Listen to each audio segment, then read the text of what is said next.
video. It's your boy Fresh. We finna jump into this reaction video. Y'all can go check this video out on your own too. Tap in with old boy, he got some good videos.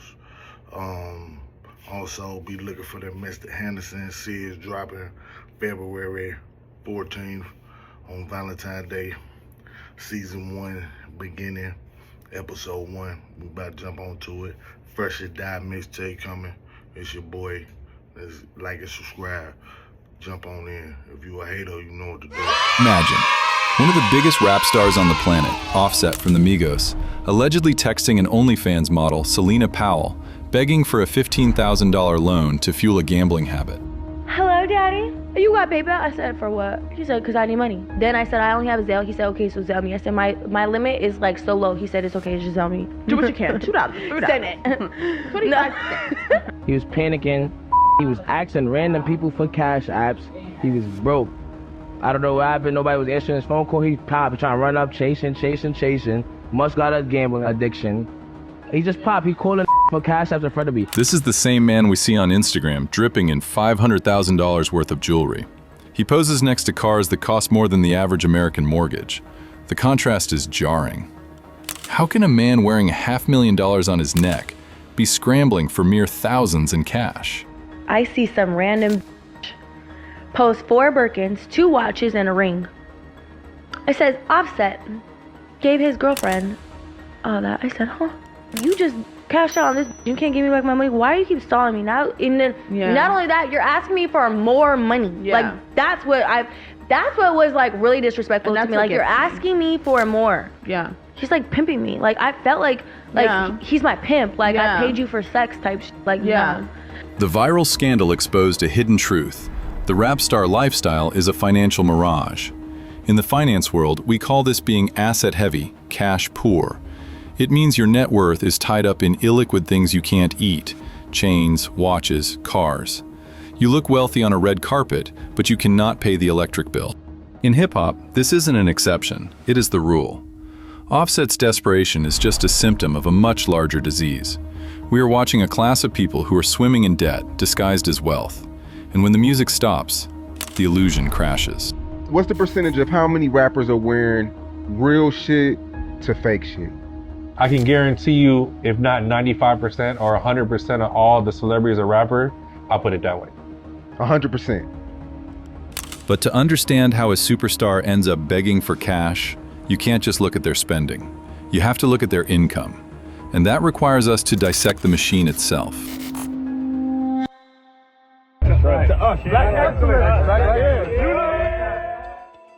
Welcome to the rap industrial complex. From the outside, it looks like a business. From the inside, it functions like a pyramid scheme where the artist is at the very bottom. To understand why your favorite rapper is broke, you have to follow the dollar. Let's assume that a stream is worth $1. That dollar doesn't go to the rapper. It goes to the top of the pyramid, the major label, like Universal or Sony. They front the risk, so they take the lion's share off the top, usually 80%. That leaves 20 cents, but the rapper doesn't even get that. You made $1, but you spent $2 to make that dollar.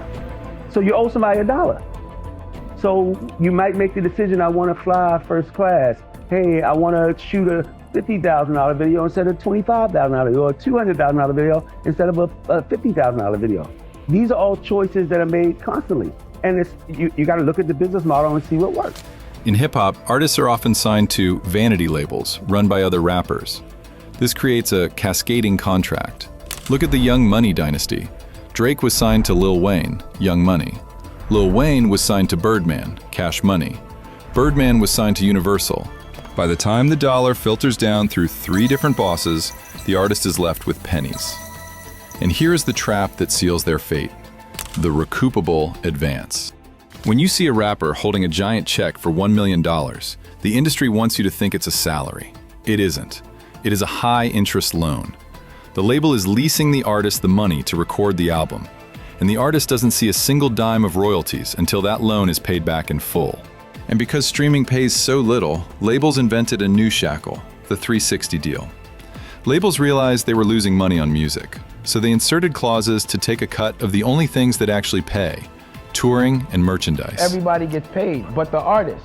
And the artist is cool with that because that's the commercial for them to go make their money selling their merch, which is their t-shirts, and make their money from their show. Now, you can't, I own your ass on the road and your clothes, and also every time you make money from endorsements. So you actually telling someone to give up their whole entire behind. Historically, the tour was the artist's safe haven to make money. Now, the label takes 30% of the ticket sales and the merchandise too. The trap has closed. The artist has nowhere to hide the revenue. So if the contracts are mathematically designed to keep them poor, why do they look so rich on Instagram? Because looking rich isn't a choice. It's a job requirement. How much? 100. Grand? Wow. Wow. I don't know which one. How much is this drip? 220,000. It's just the Tron by itself. Oh, really? Yeah, it's 100 by itself. Okay. Yeah. What's at the rings? In corporate America, you dress for the job you want. In rap, you dress for the deal you need. Image is the resume. If you don't look rich, the executives assume you aren't poppin', and the deal offers dry up. Take the case of Bow Wow. We all remember the hashtag Bow Wow Challenge. He posted a photo of a private jet to Instagram, implying he was flying solo. But a fan spotted him on a commercial flight, sitting in economy, at the exact same time. He was mocked for faking it. But in a candid interview later, he admitted the truth. Everything is for the show. He wasn't just being vain, he was participating in the industry-wide Ponzi scheme of image. Basically, I was traveling to New York and I was on a commercial flight. So I saw a picture that I liked. It was my mood picture, so I posted it. I put travel day. So someone's on the plane, they take a picture of me and says, well, that's kind of odd. How is he flying private when he's right here in front of me? So he sent the picture in, and then once he sent the picture of me on the plane, all hell just broke loose. And bro, I'm normal and I make mistakes and I can own up to it. Right. And you know how many jets we done been on since then? Yeah. There we go. I had no reason to do it, but I did it. And I got caught flexing. Right. The fake flex. Right. Let's break down the inventory of a standard rap video. Almost none of it is owned. The cars, leased. The label often writes them off as a business expense. It's a tax write-off for them, but a liability for the artist. The jewelry, consignment. High-end jewelers loan pieces to rappers in exchange for a shout-out. It's a barter system. The mansion, Airbnb, rented by the day for the shoot. Most of what you see is a liability, not an asset. They are using the loan from the label to rent the image, to get the next loan. They are running a business with 90% overhead. And it works until the hits stop coming. But you might say, okay, Bow Wow was faking it. But what about the guys who actually had hits, the ones who printed real money? Well, the system has a trap for them too. In the late 2000s, he was undeniable. He was on every hook. I was the music Jesus, man. You want to get saved, come to the church of T-Pain, and I'll slam your hook on there, and I'll make sure you're good for at least 3 more years, and you'll be fine. He revolutionized the sound of the genre. He had $40 million in the bank. And then, he hit zero. He famously admitted in an interview that he had to borrow money just to buy his kids Burger King. When you say you was broke, was you at like $0 broke? I had to borrow money to get my kids Burger King. Wow. Yeah. After having, what's the most you ever had in the bank at one time? 40 million. It was a lot of bad investments. A lot of things. What did you invest in that didn't work for $40 million? What were you invested in? Real estate. Real estate? Yeah. Shoot. You buy retail? No, but I was letting my manager do it, and he was way more optimistic than I was. So what do you mean optimistic? He would just buy complete dumps and think that we can just paint, and then we should be He didn't fine. know what he was doing. Never sold anything that we bought. Even now, like none of those areas y'all bought in became we had to let him go. T-Pain didn't go broke because he stopped selling records. He went broke because of management bloat. He fell into the trap of confusing gross income with net income. When a superstar makes $1 million, they don't keep $1 million. The sharks start eating immediately. The manager takes 20%. The agent takes 10%. The lawyer takes 5%. The business manager takes 5%. Uncle Sam takes 40%. You were left with 20%. But T-Pain was spending like he kept the whole dollar. Payne had got to a certain level of his career where he was competing with me too. Interesting. Right? So we would have real conversations. I'd be like, yeah, Payne, I don't think you need to buy that car. But I noticed that every time I bought a car, Payne would come and try to outdo it. Then he pulled up on me in a Bugatti. I said, nigga. At that time, the car was like 1.7 million.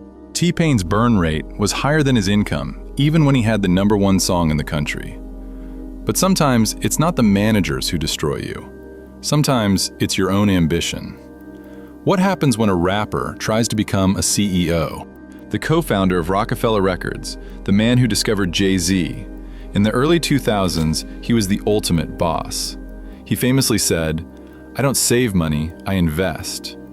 Fast forward to 2024. Dame Dash was forced to auction off his 1/3 share of Reasonable Doubt, one of the greatest albums in hip-hop history, for pennies on the dollar to pay a tax debt. He even lost his film company at an auction, for $100. How does a mogul fall this hard? He confused equity with cash flow.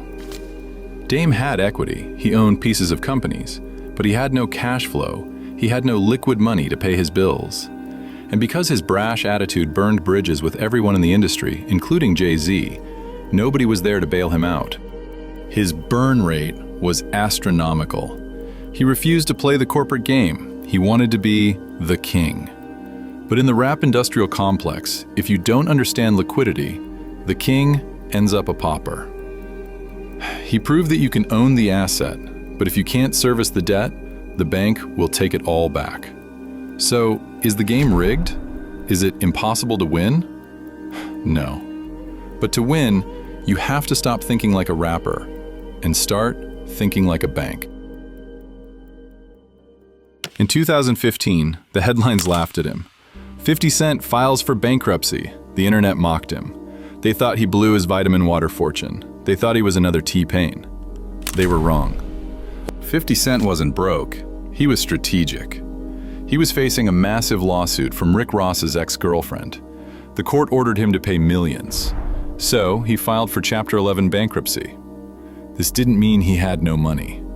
It meant he was using the legal code to shield his assets. Chapter 11 stops creditors from seizing your property while you reorganize. About a year ago or so, you declared bankruptcy. You said you're out of money, and then you irritated the judge in the case because you started posting all these pictures of you that seem to indicate that you have a ton of money. You put up this picture right here of you eating a money sandwich. Yeah. A lot of people, I don't expect them to understand strategic business movement. Like I'm a target. I'm clear I'm a target, and I'm not gonna allow myself to just fall apart based on little things. 50 Cent understood the difference between a legal status and reality. While Bow Wow was faking being rich, 50 Cent was faking being broke. He played the legal system the same way he played the streets. He trolled the judge on Instagram. He kept his vitamin water millions safe in holding companies. He proved that broke is a temporary financial condition, but poor is a mindset. The rap star is a manufactured product. The chains, the cars, the cash, they are marketing expenses billed to the artist. See, this is why I don't be flexing, you know what I'm saying, trying to talk about your money and all that does. You can't be listening to everybody, just do what you do, get your money, stay out the way. You know what I'm saying? Don't believe everything, don't believe the hype. Don't believe the hype. But I'm gonna catch you on the next one. It's your boy.